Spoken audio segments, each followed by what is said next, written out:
నీ ఆలోచన యావత్తును కూడా దేవుడు స్థిరపరచునుగాక.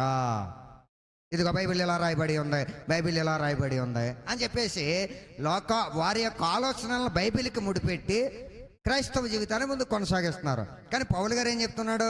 మేము శరీరదారులమై నడుచుకొనుచున్న ప్రకారము శరీర ప్రకారముగా యుద్ధము చేయట్లేదు. మా యుద్ధోపకరణాలు దేనికి సంబంధించినవి?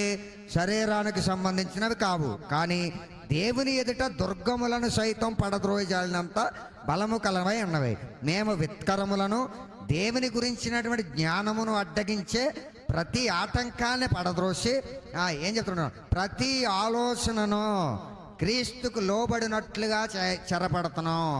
అంటే విశ్వాసుల యొక్క ఆలోచన విధానం అంతా కూడా ఎవరికి లోబడినట్లుగా చేస్తున్నారు?